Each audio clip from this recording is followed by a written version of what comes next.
Most men I work with aren't struggling because they don't know what to do.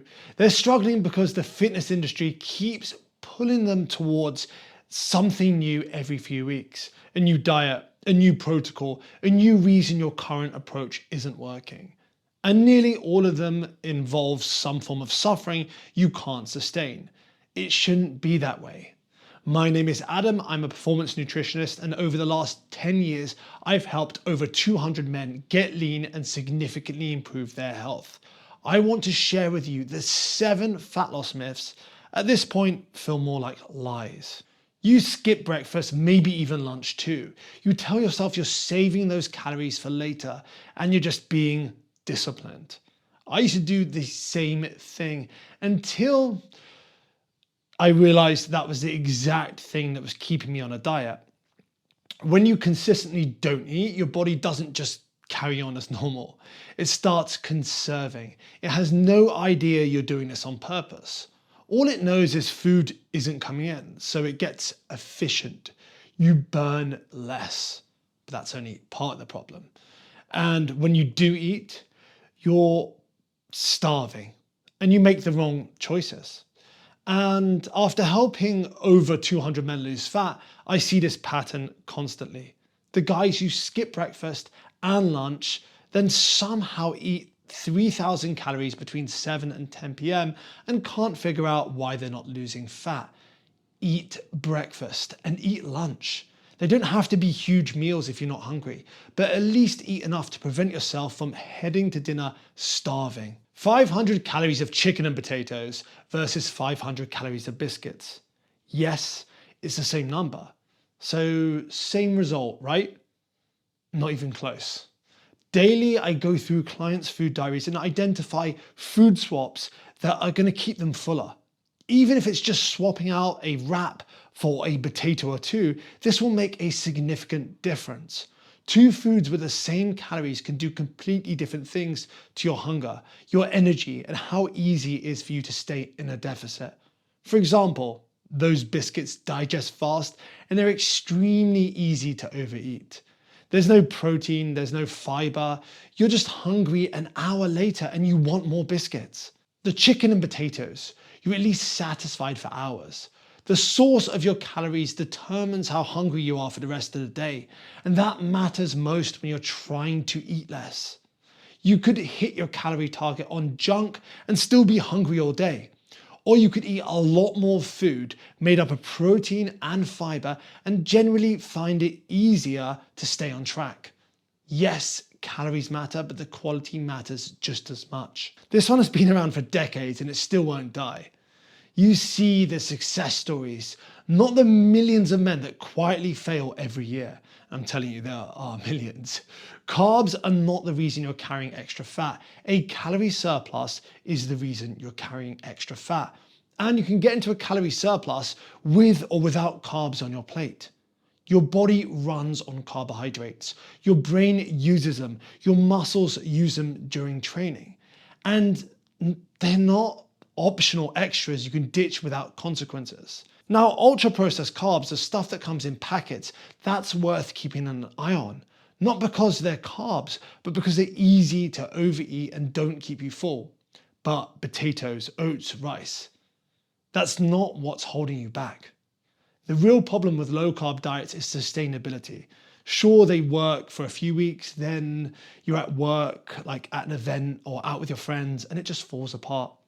Then you overeat, feel like you failed, and you have to start again. That cycle is exhausting and unnecessary. Keep the carbs in and you will free yourself from that cycle. It's 8 p.m, you've just finished work and you're hungry. But you've heard you shouldn't eat after 7. So now you're standing in the kitchen wondering what to do, and that never ends well. And of course, I used to believe this too. I would end up demolishing a bunch of bars and nuts before 7 p.m. And that ended up being a lot more calories than dinner would have been. Your body doesn't have some cutoff time. It doesn't switch into fat storage mode after 7 p.m. What causes fat gain is eating more calories than you burn. And that's it. It doesn't matter when those calories arrive. Where this myth actually came from was late night eating is often mindless eating. You're in front of the TV, you're tired, going through a bag of crisps without even really noticing. Sure, like if you cut that off, cut off eating after a certain time, that reduces calories in that situation. But that's a behavior thing, not a biology thing.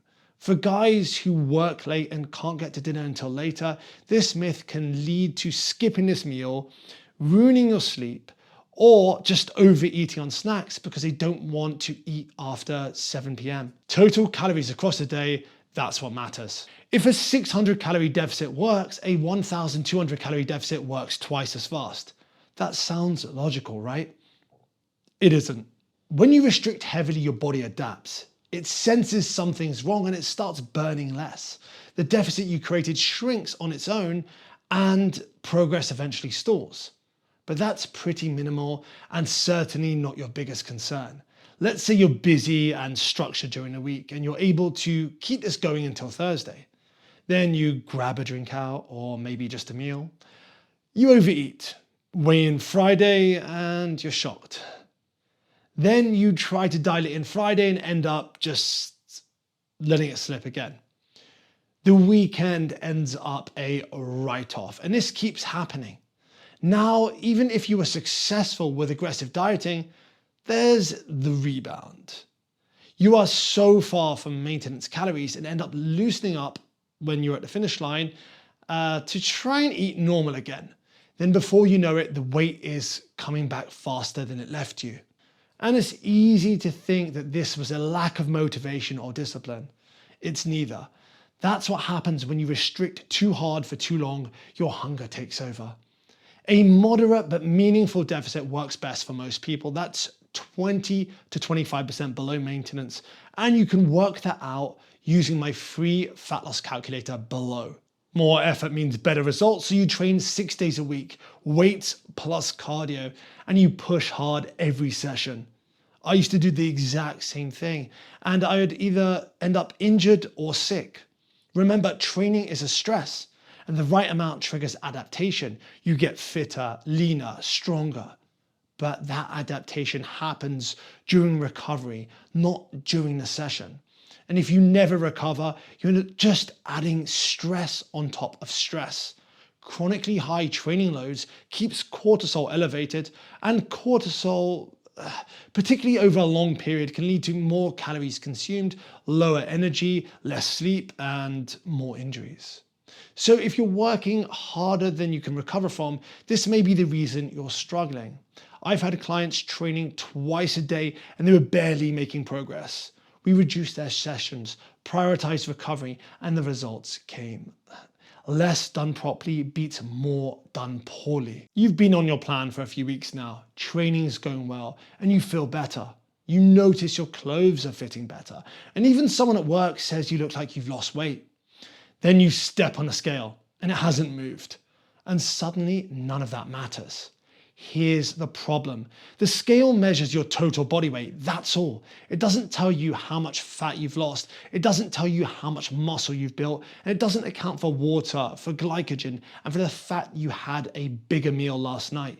Scale weight can swing by 4 to 8 pounds a day, just for reasons that have nothing to do with fat.